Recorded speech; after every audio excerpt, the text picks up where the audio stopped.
सर्वेभ्यो नमः। देववाणी संस्कृतम YouTube channel में आप सभी का हार्दिक अभिनंदन।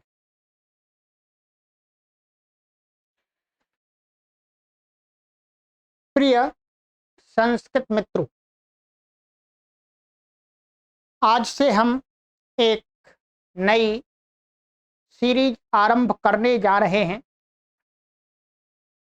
ये सीरीज व्याकरण का ही एक पार्ट है। एक हमारी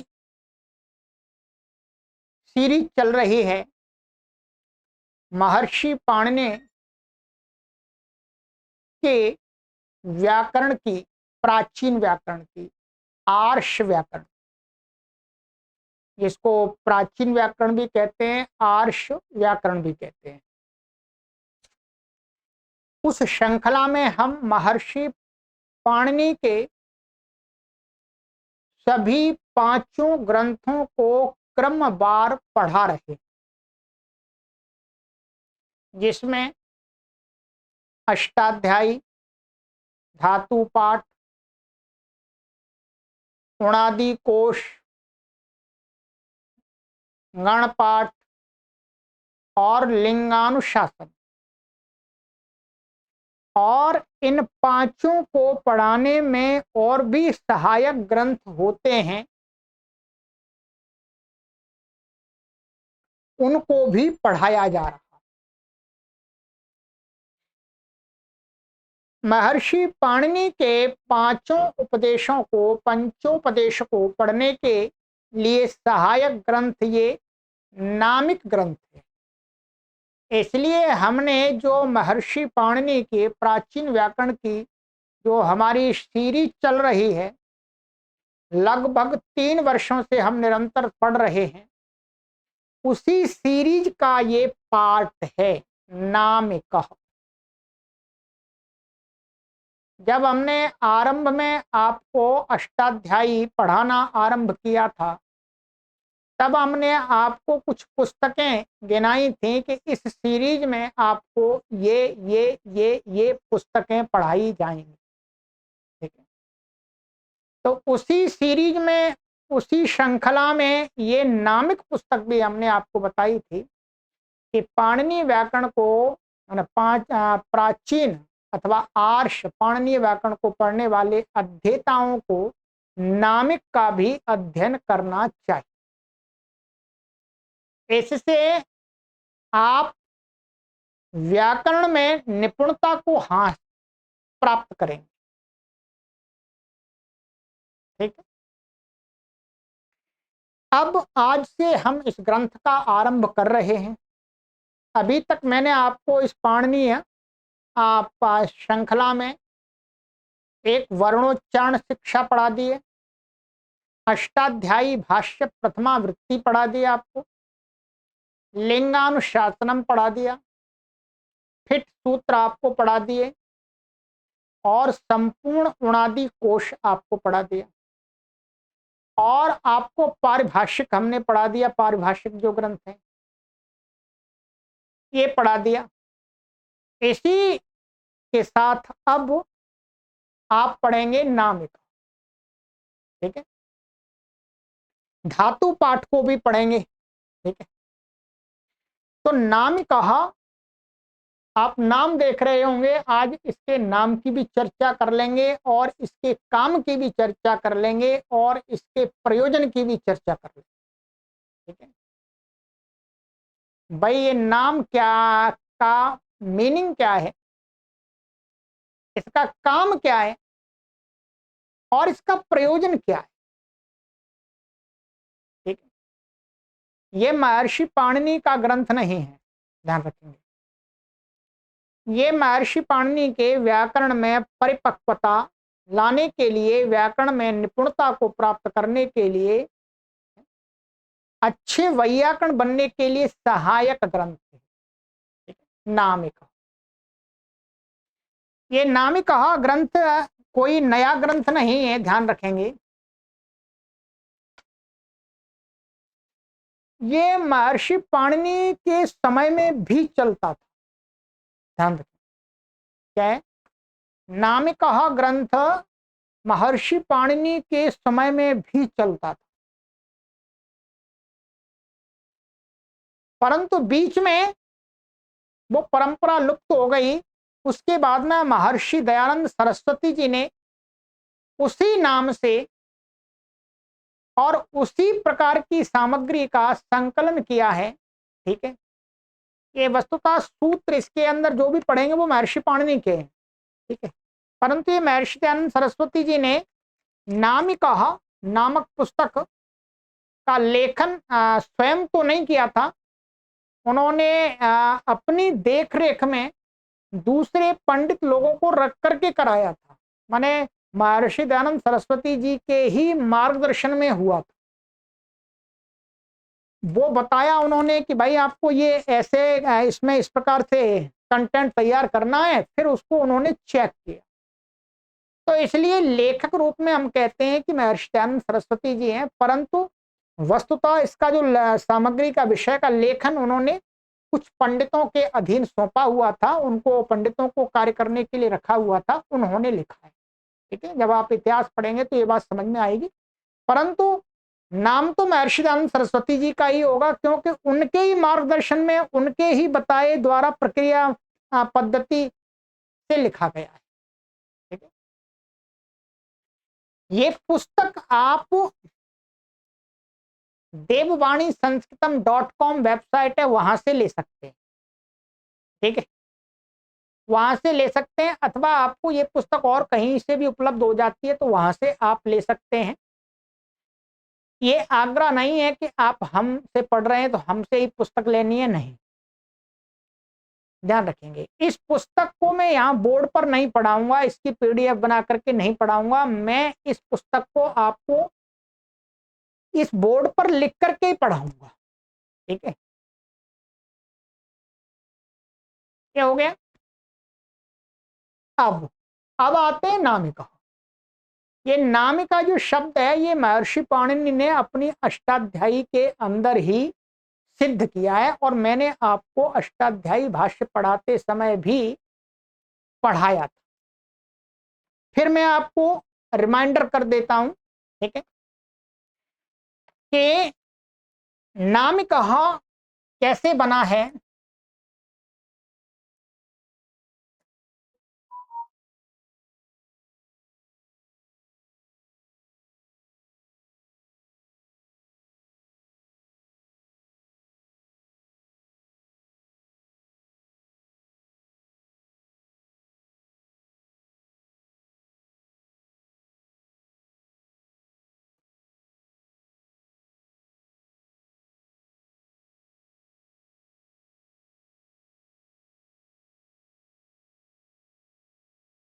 ये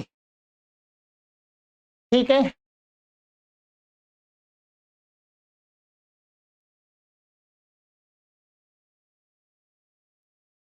ये इसका अर्थ अभी आ जाएगा। नाम नाम व्याख्यानो ग्रंथो नामिका। नाम होते हैं जो संज्ञावाची विशेषणवाची जो शब्द होते हैं, उनका व्याख्यान रूपी जो ग्रंथ, उसको बोलते हैं नामिका। यहां पर नामन शब्द है। क्या है? नामन शब्द है ये मूल। इससे क्या होता है, ये एक सूत्र है अष्टाध्यायी के अंदर। ये सूत्र है चौथे अध्याय के तीसरे पाद का 72वां सूत्र है। 72वां 72। आप देखेंगे, वहां देखिएगा पुस्तक में, द्विजृत ब्राह्मणर्क प्रथमाध्वर पुरश्चरण नामाख्याताठक। ठीक है, सूत्र बता दिया। इसमें यहां पर नाम शब्द पड़ा हुआ है सूत्र में। उस नाम शब्द में क्या है, ऊपर से तस्य व्याख्यान, ये यहां पर वहां पर एक सूत्र है, ये उसकी अनुवृत्ति आती है। तो ये क्या, षष्ठी समर्थ से तस्य व्याख्यान, इस अर्थ में प्रत्यय होता है। ठीक है, ये सूत्र है यहां पर।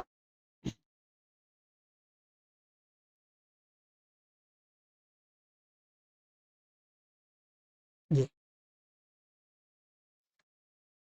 तस्य व्याख्यान इति च व्याख्यातव्य नामना, ये सूत्र है हमारा 66वां। उससे अनुवृत्ति आती है इस सूत्र में, व्याख्यान ग्रंथ अर्थात नामन शब्द से माने नाम अर्थात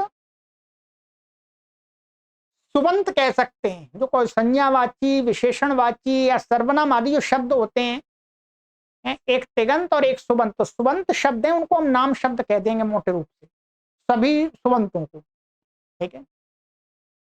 तो उसका व्याख्यान माने उसकी सिद्धियां, उसके रूपों की सिद्धियां जिस ग्रंथ में क्रमवार पढ़ाई जाती हैं, उस ग्रंथ को कहते हैं नामिकः।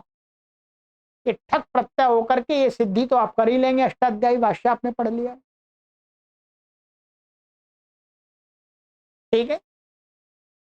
तो नामिका है, इसका मतलब महर्षि पाणिनि ने अपने सूत्र में इसका उल्लेख किया है। तो इस प्रकार का ही ग्रंथ माने नामवाची शब्दों के व्याख्यान का ग्रंथ महर्षि पाणिनि से पूर्व में और महर्षि पाणिनि के समय में भी था। महर्षि पाणिनि के पूर्व से था, इस महर्षि पाणिनि ने नया बनाने की कोई आवश्यकता नहीं समझी, ठीक है। बस उसकी सिद्धि बता दी थी केवल कि नामिक शब्द की सिद्धि ऐसे होती है और उसका अर्थ ये होता है, ठीक है। इसका मतलब ये ग्रंथ कोई नया नहीं है, महर्षि दयानंद सरस्वती जी इसके वास्तविक एक मूलकर्ता नहीं है। ये प्रक्रिया तो हजारों वर्ष प्राचीन ही थी, परंतु मध्यकाल में क्या हुआ था, जब नव्य व्याकरण की परंपरा का जोर शोर पर चल पड़ी थी, तो नव्य व्याकरण की परंपरा में इस नामिक ग्रंथ की पढ़ने की आवश्यकता नहीं होती है, ठीक है। लघु सिद्धांत आप पढ़ते हैं, वैयाकरण सिद्धांत कौमुदी पढ़ते हैं, तो उसमें इस नामिक पुस्तक पढ़ने की आवश्यकता नहीं होती है। क्यों नहीं होती है? उसका अपना एक विशेष कारण है, क्योंकि उन्होंने अपने नव्य व्याकरण में प्रकरणवाही प्रकरण सूत्र रखे हुए हैं, अष्टाध्यायी क्रम से सूत्र नहीं रखे हुए। तो इसलिए नामिक की सामग्री के अनुसार ही उन्होंने पढ़ा दिया है, तो उनको आवश्यकता नहीं होती है। नव्य व्याकरण को पढ़ने वाले लोगों को इस नामिक ग्रंथ की आवश्यकता है, परंतु जो आर्ष प्रणाली से अथवा प्राचीन व्याकरण की पद्धति से जो पढ़ते हैं, उनको इसकी आवश्यकता होती है। इसके लिए अभ्यास के लिए, परिपक्वता के लिए, व्याकरण के ज्ञान के परिपक्वता के लिए, ठीक है। तो ये इसका मैंने आपको ये बता दिया। इसमें करना क्या है देखिएगा, इसमें मैं जो भी आपको पढ़ाऊंगा या जो इसमें दिया है पुस्तक में, ये सारी बातें आपने अष्टाध्यायी भाष्य के अंदर पूरी पढ़ ली है। क्या अष्टाध्यायी भाष्य के अंदर आपने पढ़ लिए? कैसे पढ़ लिए देखिएगा। इस पुस्तक में होगा क्या, नाम माने जो शब्द रूप हैं, जैसे मानिएगा राम हो गया ये है, अथवा नामन शब्द ही हो गया, नामन शब्द हो गया, ठीक है।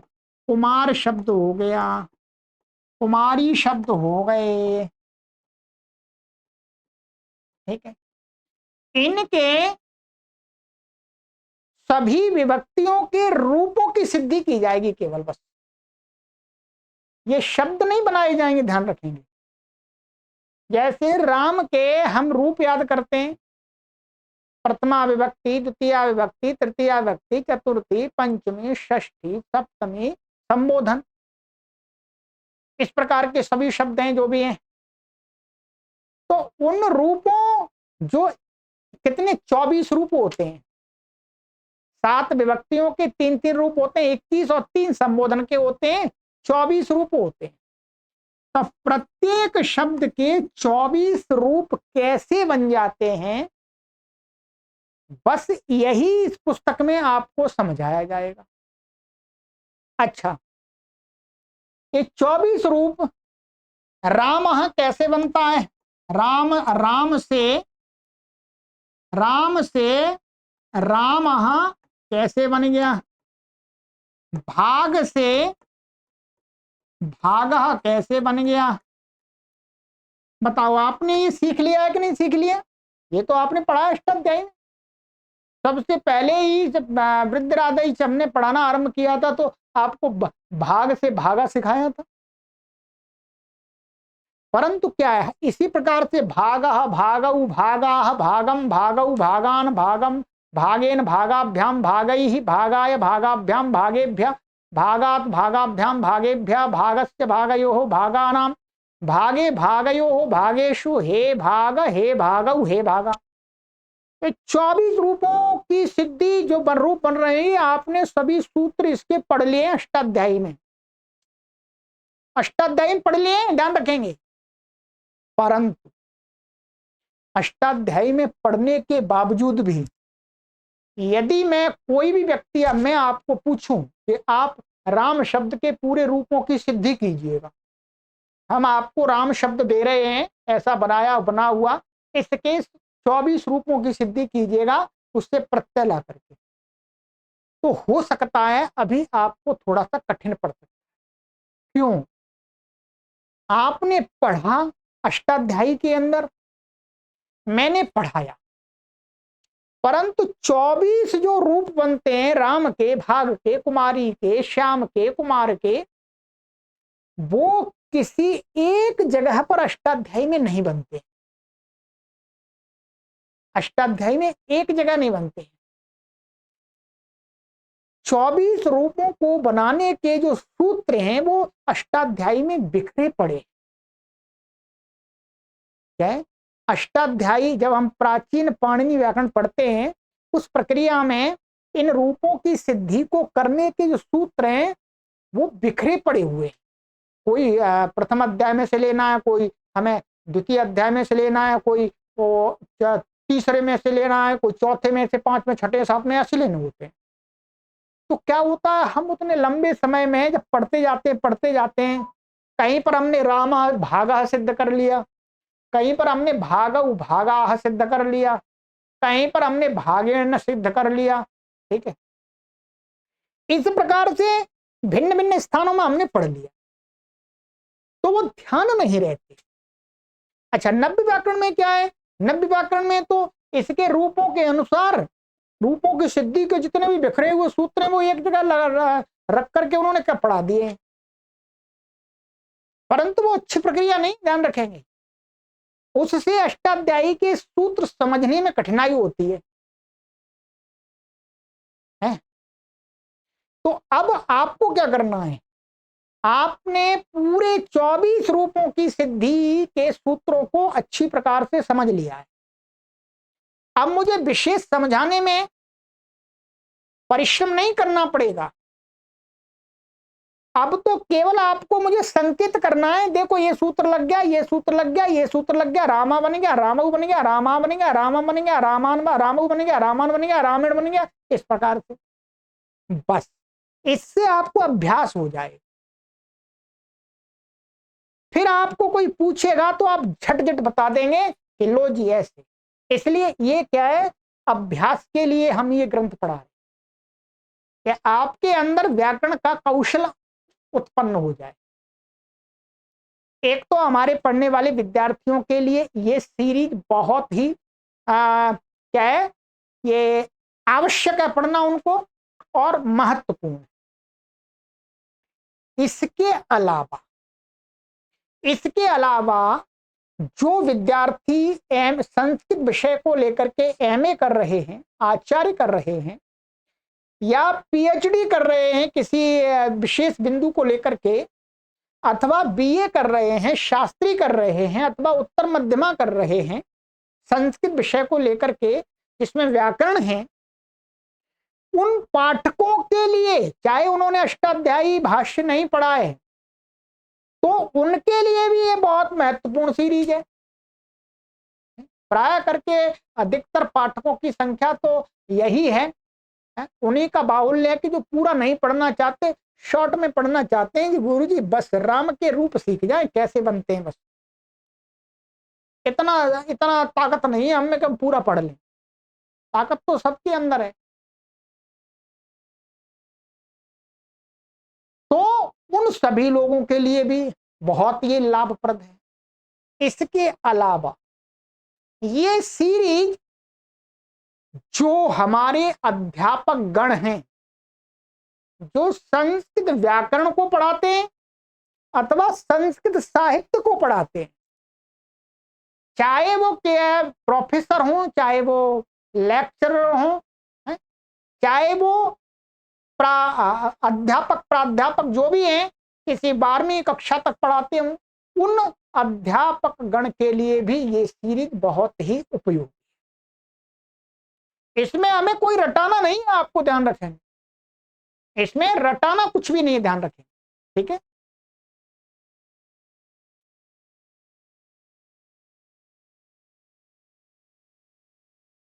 ठीक है, तो ये हो गया। तो ये मैंने आपको, अब इसका मैंने आपको बता दिया, इसमें आपको नामिक शब्द का अर्थ बता दिया, और इसमें आपको पढ़ाएंगे क्या हम, यही शब्दों के रूप। शब्दों के रूप में आप ये मानिएगा, हम संस्कृत के दो प्रकार दाने से शब्दों को हम दो विभाग में बांट देते हैं, एक तिगंत को और एक सुबंत को, सुबंत को और तिगंत को। तो इसमें सभी प्रकार के सुबंत जितने भी शब्द हैं उन सभी को आपको पढ़ाया जाए, ध्यान रखेंगे। स्त्रीलिंग, पुल्लिंग, स्त्रीलिंग, नपुंसकलिंग, तीनों लिंगों में शब्द होते हैं, संज्ञावाची, सर्वनाम, विशेषण आदि जो शब्द होते हैं। और इसके अलावा 3 लिंगों में अकारादि क्रम से भी होते हैं, माने अकारांत आदि क्रम से, अकारादि नहीं अकारांत आदि क्रम से, जिसमें ये मानिएगा इसमें कितने प्रकार के हम सभी शब्द अर्थात जिसके अंदर आ जाएंगे। तो एक तो आ जाएंगे आपके, हम कहेंगे आपको संस्कृत के सभी पुल्लिंग शब्द, ठीक है, और स्त्रीलिंग शब्द, सभी की सिद्धियां करा देंगे, सभी रूपों की, ठीक है, ध्यान रखेंगे। और ये नपुंसकलिंग,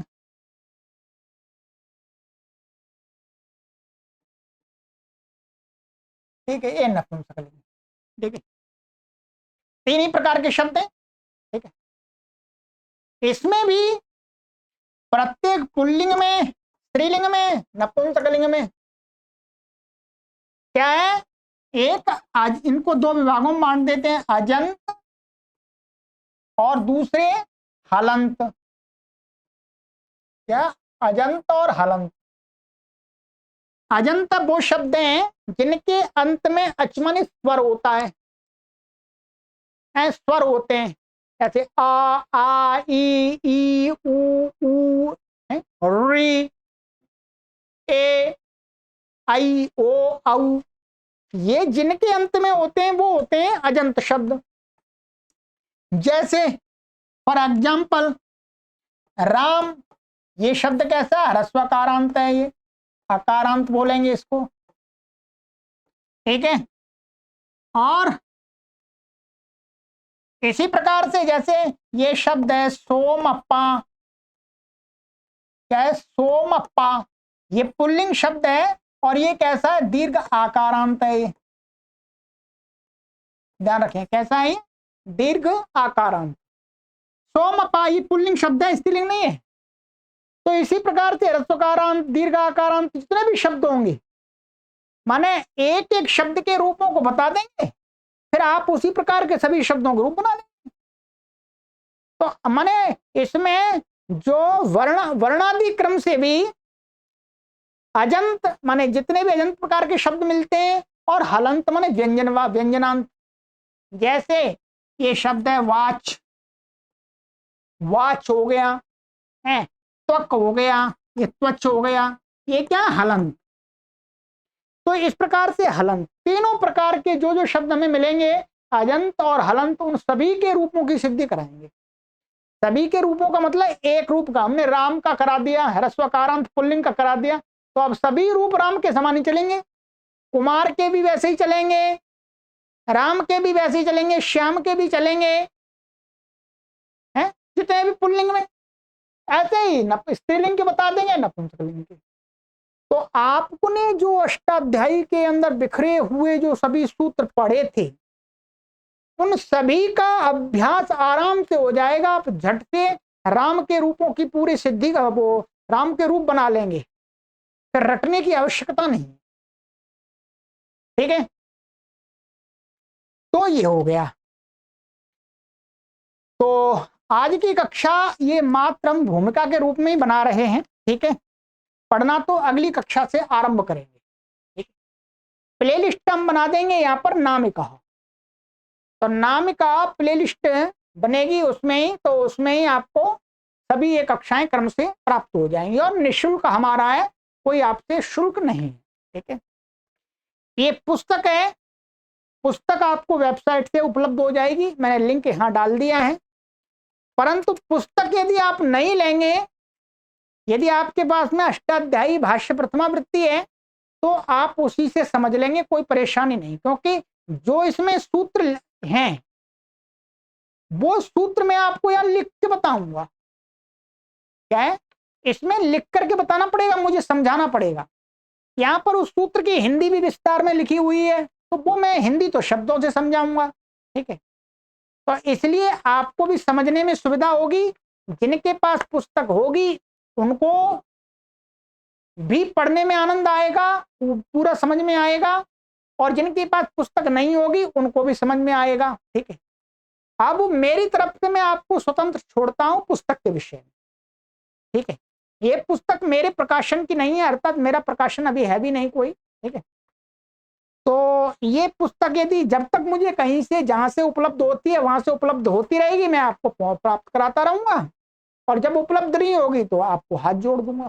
ठीक है, चलिएगा, तो अब अगली कक्षा से पढ़ना आरंभ करेंगे।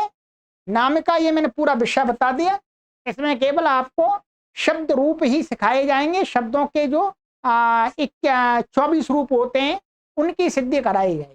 ठीक है, तो बहुत बड़ी उपलब्धि ये बहुत हमारे पाठक चाहते हैं। ठीक है, और अपने मित्रों को ये सभी कक्षाएं आप निरंतर शेयर करते रहें और अपने सोशल प्लेटफॉर्म पर भी शेयर करते रहें। ठीक है, तो चलिएगा, आज इतना ही, अगली कक्षा में मिलते हैं। ठीक है, जो का आज थोड़ा पढ़ पाएंगे, समय हमारा हो गया है, लगभग 30 मिनट होने वाली हैं, तो बात बनेगी नहीं, तो अगली कक्षा से ही इसका अब श्री गणेश करेंगे पढ़ना। बहुत आनंद आएगा और बहुत ही ये आपके लिए ज्ञान, माने ज्ञान को बढ़ाने वाली, व्याकरण का ज्ञान बढ़ाने वाली होगी। ठीक है, सर्वेभ्यो नमः।